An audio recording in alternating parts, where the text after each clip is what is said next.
Good morning. Myself, Shobhik Bakchi, Assistant Professor of Department of Electrical Engineering, Bojboj Institute of Technology, Kolkata. Today, I am going to describe on a topic overcurrent relay. Before proceeding further or in detail in overcurrent relay, we need to know what is overcurrent relay. The overcurrent relay is defined as the relay which operates only when the value of the current is greater than the relay setting time. That means any relay having a particular set value, similarly the overcurrent relay having a particular set value. Beyond that value, the relay will operate. So that means whenever the set value is given for overcurrent relay, if the current reaches beyond that value, then the overcurrent relay will start working. Now, working principle of overcurrent relay. In an overcurrent relay, there would be essentially a current coil. So, as it is a overcurrent relay, then definitely as per the relay construction, there must be a current coil. If it is the voltage relay, then there will be pressure coil. When normal current flows through this coil, the magnetic effect generated by the coil is not sufficient to move the moving element of relay. As in this condition, the restraining torque is greater than operating torque. Now, what is restraining torque and what is operating torque? I have discussed in my previous lecture whenever I have discussed about the basics of relay. Now, if the condition to operate the relay is if the operating torque is greater than the restraining torque, then and then only the relay will operate. Now, whenever the current will not reach the set value of that particular relay, then the relay will not work. Now, whenever the value reaches or that value beyond that set value, then the magnetic effect is increased, and after a certain level, the operating torque generated by that magnetic effect of the coil causes the higher value. Actually, that value will be higher than the restraining torque value.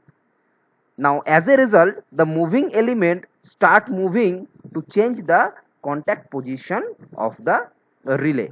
So, this is the working principle of overcurrent relay. Now, types of overcurrent relay. There are several types of overcurrent relay based or depending upon the parameter or actually depending upon the system. Several types of overcurrent relay is used.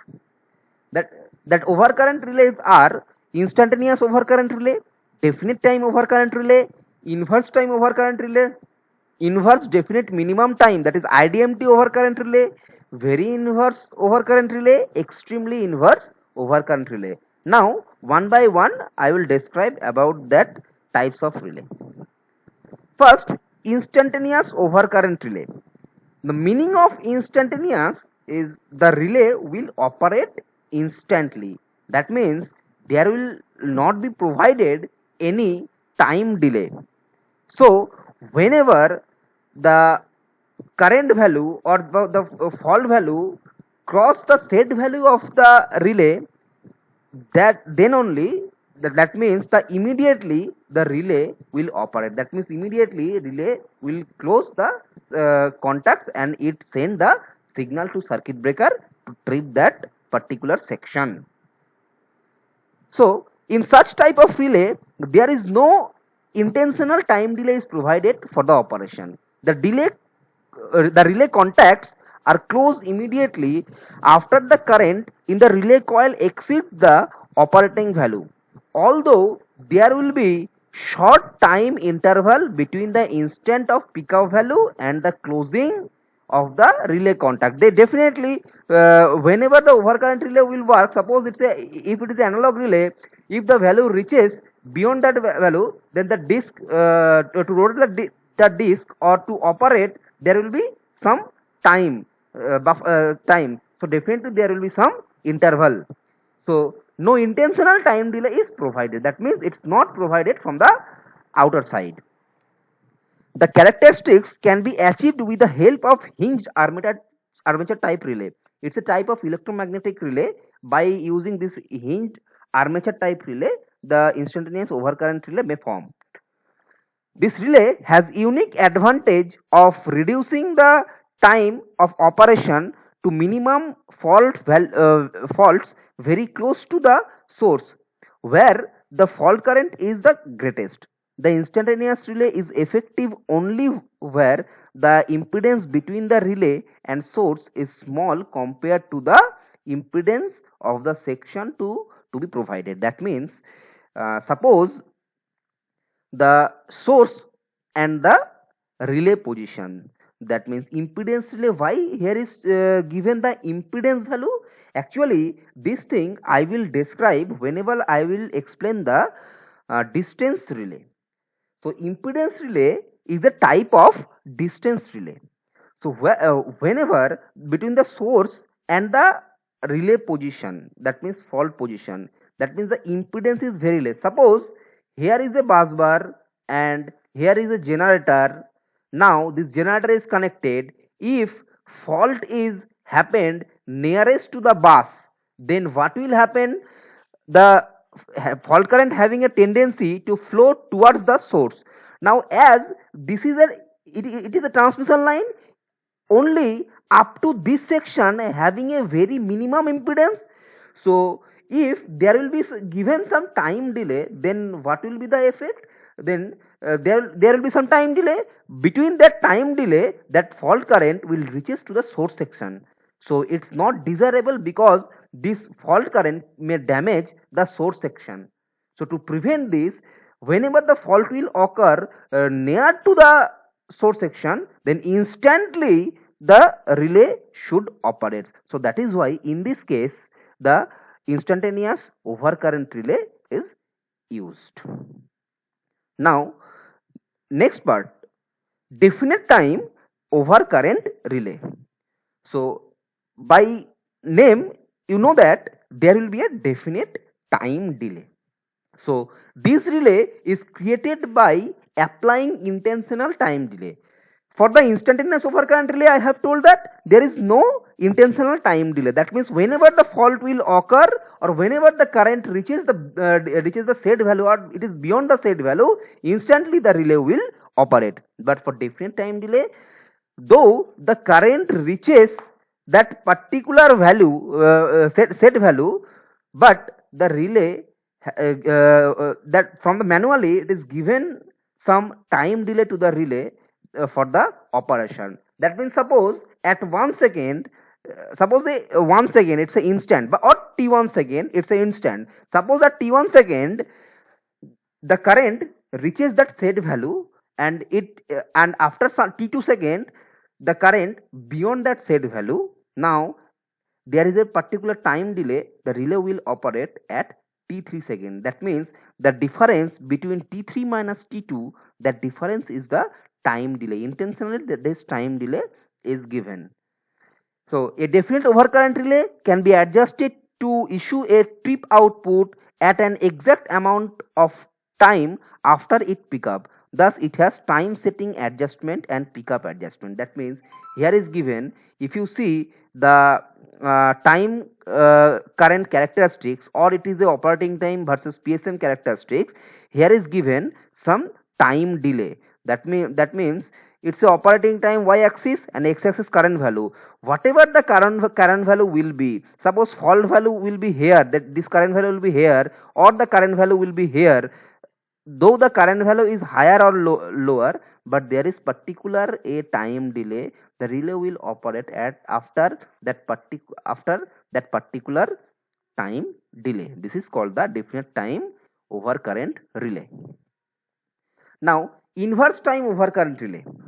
So you know from these characteristics, if the current value or the PSM value will be larger, that means if the fault value will be larger, then the operating time will be less. That means with the fault current, the operating time is inversely proportional. So by using this phenomena, whatever relay is made, this type of relay is called inverse time over current relay. So you can see from this curve, it's a x-axis is the current value and y-axis is the operating time. Now it's a inverse characteristics. That means if the value of the current is higher, then the operating time is less. But if the fault value is less, that means near the 0 psm or 0 current value, that means fault value is less, then you can see the operating time is higher.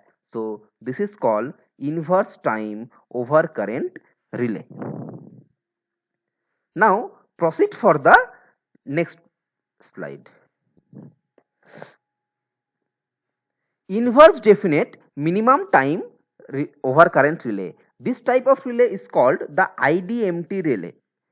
So this relay having a particular facility.